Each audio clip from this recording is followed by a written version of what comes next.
Carl dari Cottonwood, Arizona bertanya, saya terus ditanyai oleh teman-teman non-Katolik saya tentang Bunda Maria. Misalnya mereka mengatakan pengangkatan Maria ke surga tidak ada dalam Alkitab, dan menyebut Maria Ratu Surga adalah penghujatan. Bagaimana saya harus menjawab ini?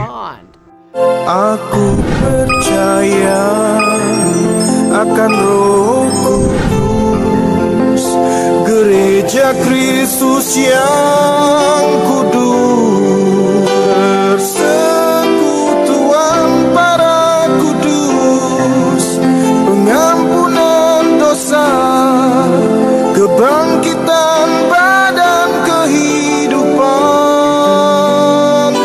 yang kekal.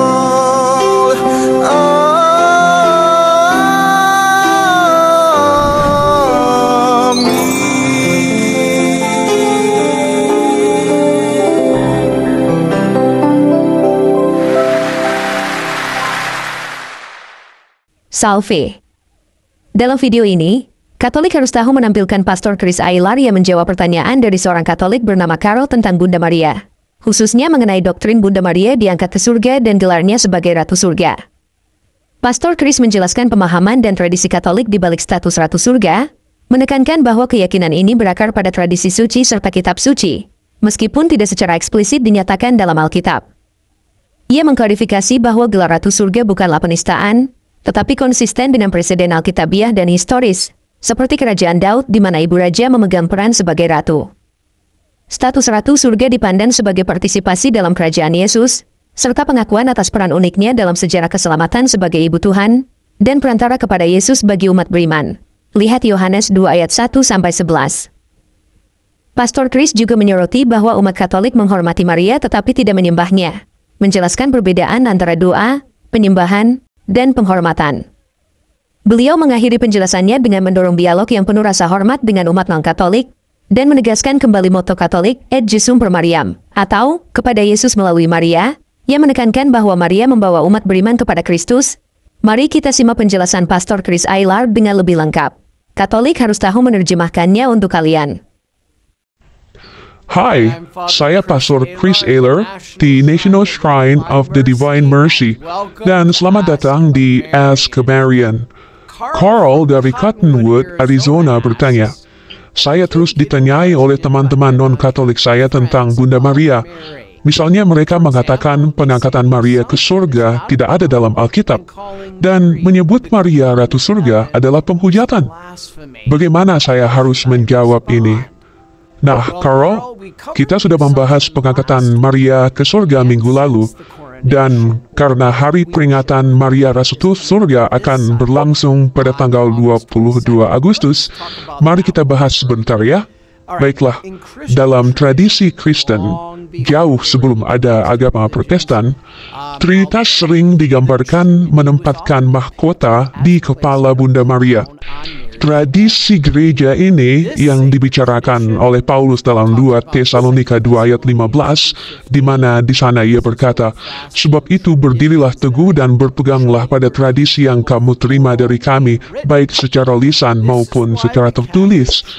Inilah sebabnya gereja Katolik merayakan peringatan penobatan Maria sebagai Ratu Surga setiap tahun. Tahun ini perayaannya jatuh pada hari Minggu dan tidak seperti perayaan atau peringatan lainnya.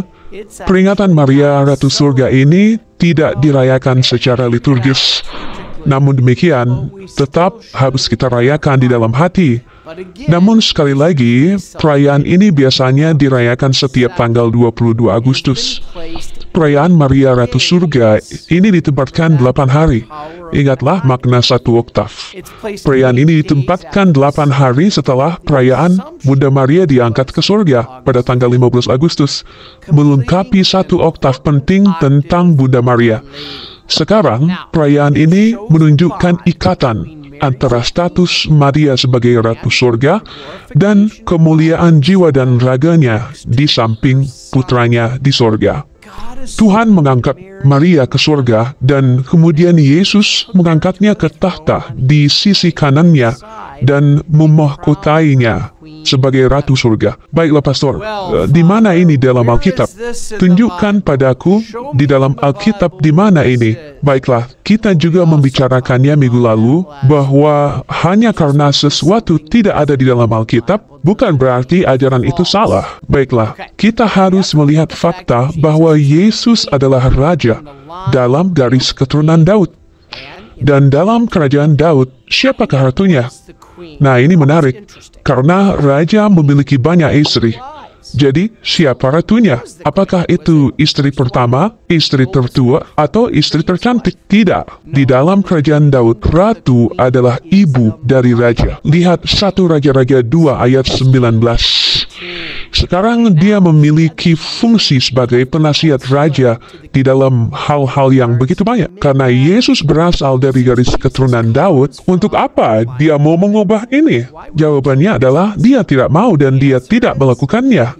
Jika ratu adalah ibunda raja dan Yesus sekarang adalah raja, maka sudah sepantasnya Maria menjadi ibu suri. Dan ketika Yesus adalah Raja Surga, maka Maria pun menjadi Ratu Surga. Jadi, Ratu Surga atau dalam bahasa Latin, Regina Caeli, adalah salah satu dari banyak gelar yang digunakan untuk Bunda Maria dalam tradisi suci gereja. Tahukah Anda, sebagai umat Katolik, kita sering dikritik karena doa salam Ratu Suci. Ini adalah penghujatan, kata mereka. Tidak, seperti yang Anda lihat, ini masuk akal. Ini bukan berarti kita menyembah Bunda Maria. Umat Katolik tidak menyembah Maria. Dan kita tidak pernah menyembah Maria. Seperti yang pernah dikatakan Uskup Fulton Sheen, jutaan orang membenci apa yang mereka anggap sebagai ajaran gereja Katolik. Tetapi sangat sedikit, jika ada, yang sungguh-sungguh membenci gereja Katolik. Dan Maria adalah contohnya. Kita menghormatinya sebagai ratu, dan kita menyebutnya berbahagia. Karena dalam Lukas 1 ayat 48, Maria berkata bahwa segala generasi akan menyebutku terberkati. Paus Pius ke-12 dalam ensikliknya tahun 1954, Ratu kepada Ratu Surga, mengatakan bahwa Maria pantas menyandang gelar tersebut karena dia adalah Bunda Allah dan karena kuasa perantaraannya seperti yang kita lihat misalnya pada pesta pernikahan di Kana. Santo Yohanes dari Damaskus juga berkata, ketika ia menjadi bunda sang pencipta, ia menjadi ratu segala ciptaan. Ingat, dalam 1 Raja-Raja 2 ayat 20, Raja Salomo dan siapakah dia? Putra Daud kan? Garis raja-raja dalam garis keturunan Daud berkata kepada ibunya Batsheba yang duduk di singgasana di sebelah kanannya, sampaikanlah permintaanmu ibu, karena aku tidak akan menolakmu. Sekali lagi, untuk apa Yesus mau mengubah hal ini? Enggak ada alasan kan? Jadi, status ratu pada Bunda Maria merupakan bagian dari status Raja Yesus. Dan dasar Alkitab juga ditemukan di tempat-tempat lain. Kidung Agung 4 ayat 8, Mazmur 45 ayat 11, dan dalam kitab Wahyu. Maria adalah perempuan berselubungkan matahari dalam Wahyu 12. Dikatakan di situ, suatu tanda besar dan ajaib tampak di langit, seorang perempuan berselubungkan matahari dengan bulan di bawah kakinya dan sebuah mahkota dari 12 bintang di kepalanya. Wow, kamu tahu nggak? Selanjutnya dikatakan bahwa perempuan ini akan melahirkan dia yang akan memerintah atas semua bangsa. Ini pasti Yesus. Jadi perempuan itu sebagai ibunya pastilah Maria. Ia memiliki mahkota yang menjadikannya seorang ratu. Dan dikatakan bahwa dia ada di surga. Jadi ia adalah Ratu Surga. Sekali lagi, itulah yang saya katakan. Bahwa memiliki tradisi ini, itu ada di dalam gereja Katolik. Maria adalah ratu, bukan hanya keibuan ilahinya, tetapi karena Allah telah menghendakinya untuk memiliki peran yang luar biasa dalam karya keselamatan. Maria bukan juru selamat, tetapi ia punya peran penting. Itulah sebabnya Litani Laredo menyebutnya ratu dari banyak hal. Ratu para martir, ratu para rasul, ratu para bapa pengakuan, ratu para perawan, ratu semua orang kudus. Anda mengerti maksudnya kan? Ingat, ratu tidak mengambil dari raja, tetapi ratu menuntun kita kepada raja. Itulah peran Maria. Ya, Yesus adalah satu-satunya jalan menuju Bapa, tetapi ada banyak jalan menuju Yesus. Kamu ingat kan bagaimana Petrus menemukan Yesus? Petrus menemukan Yesus karena saudaranya Andreas. Andreas membawa Petrus kepada Yesus. Siapa yang membawa Nathanael kepada Yesus? Filipus. Saya membawa keluarga saya kepada Yesus, dan tidak ada jalan yang lebih baik kepada Yesus selain dari ibunya sendiri.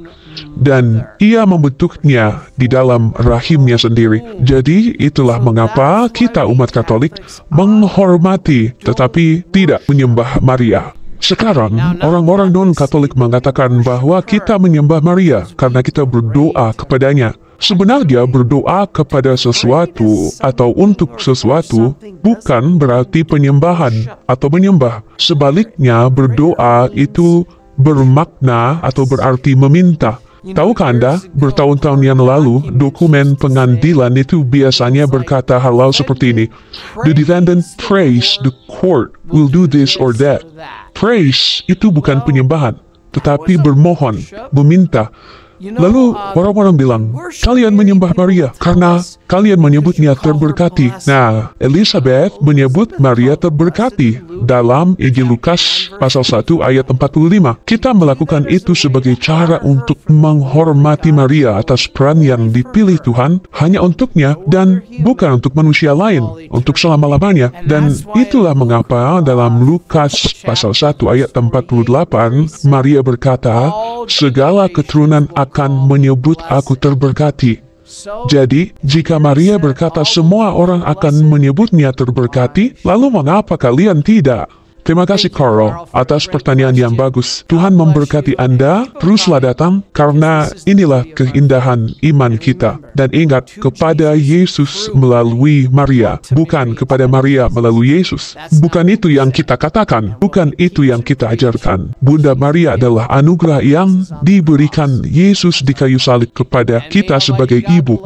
Semoga Tuhan yang Maha Kuasa memberkatimu, Bapa, Putra, dan Roh Kudus. Amin. Baiklah, saudara-saudaraku umat Katolik. Mari kita catat poin-poin penting dari penjelasan Pastor Chris Ailar. Pertama, kedudukan Maria sebagai ratu mencerminkan kekuasaan Yesus sebagai raja.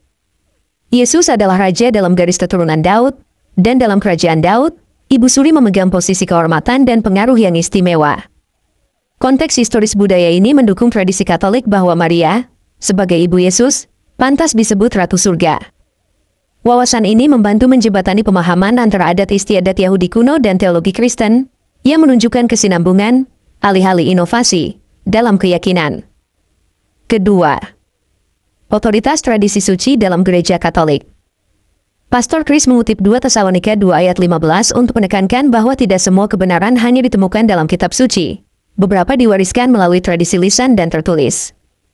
Hal ini membantah keberatan umum Protestan bahwa doktrin harus secara eksplisit alkitabiah agar valid. Tradisi dipandang sebagai transmisi iman yang hidup, yang memelihara dan menjelaskan kepenuhan keyakinan Kristen, khususnya mengenai Maria. Ketiga, simbolisme Alkitab mendukung kedudukan Maria sebagai ratu. Perempuan dalam Wahyu 12, yang dimahkotai dengan 12 bintang, ditafsirkan sebagai Maria, Ibu Mesias. Gambaran ini melambangkan statusnya yang mulia di surga dan partisipasinya dalam rencana ilahi. Mazmur 45 dan Kidung Agung juga memberikan gambaran kerajaan dan ratu yang berhubungan dengan peran Maria.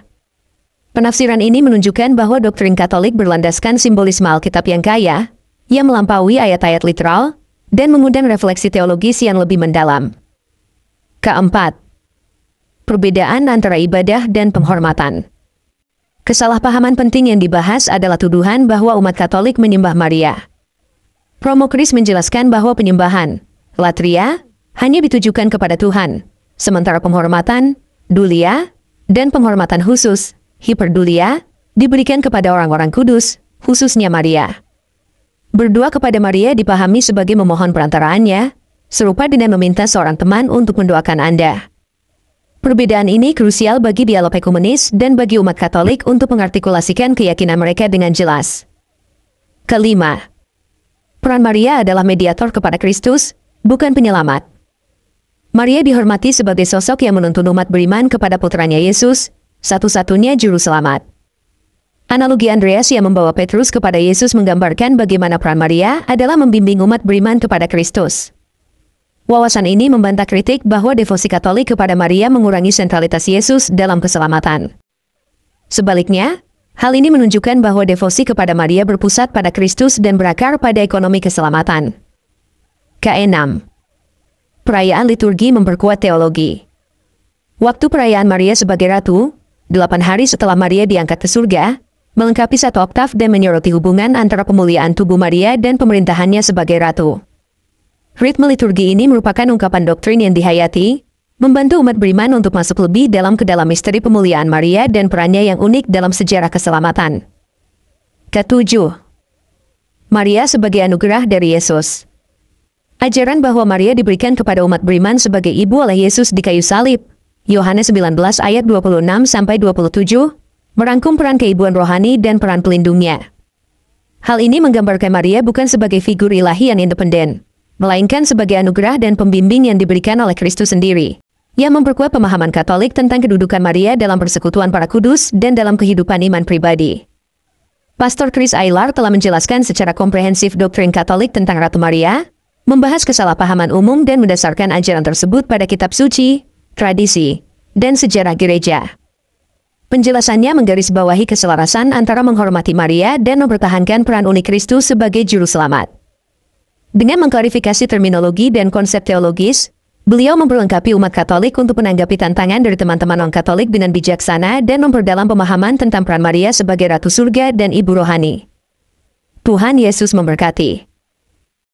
Aku percaya akan Roh Kudus, Gereja Kristus yang kudus.